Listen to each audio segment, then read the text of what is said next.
Hello, this is LaWanda. I'm going to do a video response Who is Sugar's video she did on the worst job you ever had.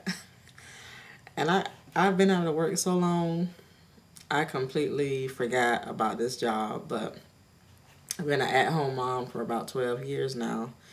So I had this job. I was really needing a job. We didn't have any kids at the time, and we needed some extra money. So I got this job that thought it was going to be something easy, and it was for this company that I soon found out later on exactly what they do is they're telemarketers, which is something I said I would never do because I don't like people calling me.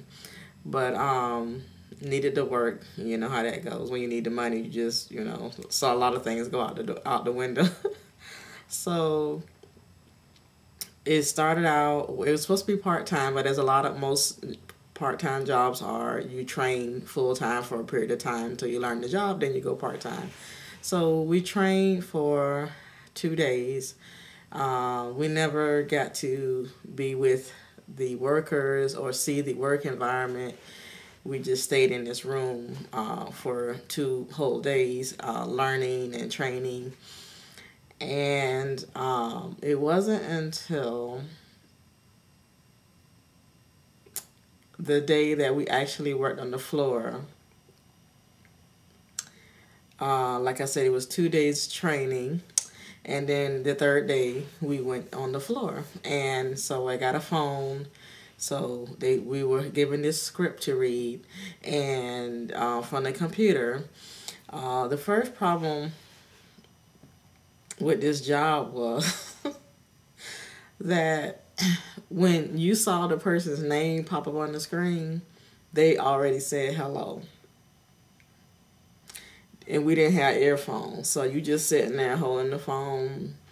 You may look back to see what somebody else doing, and in that time that you look back to see what somebody else doing, somebody done said hello 2 or 3 times, and you're like, oh, now you got to be all professional. So that was problem number 1. Problem number 2, I found out, was you get lunch break in 2 different shifts.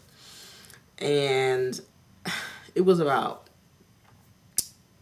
50 people in this building, and 25 took a break at let's say 11:30, and 25 took a break, let's say 12 o'clock.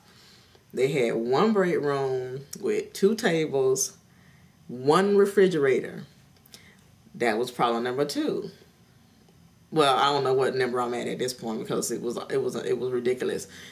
All 50 people had to put all their lunches in that 1 just regular size refrigerator, apartment refrigerator, it wasn't like a double refrigerator. It was just a single, top freezer, regular refrigerator. The reason why all 50 of us had to put our lunch in that lunchbox to bring our lunch was because you were not allowed to leave the premises. You could not leave the property. You could not leave the building per company rules. You had to stay there from the time you came in to the time you left. And the people that smoked cigarettes had to hang out the door to smoke their cigarette because they could not legally step out onto the parking lot. And so the lunch break was only 30 minutes. So 25 people have to heat up their food. Do it look like that's happening? And when it was my turn to heat up my food, I don't know what Ebola done grew up in that microwave, but I'm not gonna say I'm nitpicky and Miss Perfectionist about cleaning, but microwave can't have food all. No, it was nasty, and I'm gonna probably have to cut this video down because I'm going back. I'm flashing back, boy. So everybody had to heat their food up, and then it was only 2 tables for 25 people to sit at. So everybody was standing, holding their food in their hands, and trying to inhale their food, because the time, if you was back at the line, by the time your food got heated up, it was time to get back on the floor. So when my horrendous lunch break was over, and I'm an outdoor person, I'm the type of person, I always eat lunch outside. Because if I have to be somewhere where I'm stuck in a building all day, I have to go outside so I can feel like a human being again. And not being able to go outside wasn't working. So when I got back from my break, the manager came over to me, and she was talking about how I speak so eloquently on the phone, and I got such a good phone personality. Oh, please, can I stay? And after getting yelled at and everything known to man, let's safe to say that was my that was my last day. I did not come back. That was my all-time quickest job. I worked on the floor one day. So I was like, Trish, goodbye. That was way something was legally telling people they can't even leave the building. We're not saying you can't leave the property. You can't even leave the building. Something wrong with that. And not giving us headphones. You got to hold the phone in your hand for 8 hours a day and stare at the screen, because you don't know when it don't warn you. You just hello. You don't hear no hello. When you see the name pop up, you put the start talking, because you didn't hear no hello. There's no light, no green light. You just put to sit like this all day long and stare at the screen.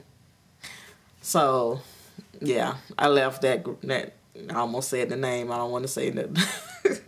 But that was my all-time worst job. That was worse than the bike-breaking job, my first job I had when I was 14, when I was a bag girl at a grocery store. So, hopefully somebody...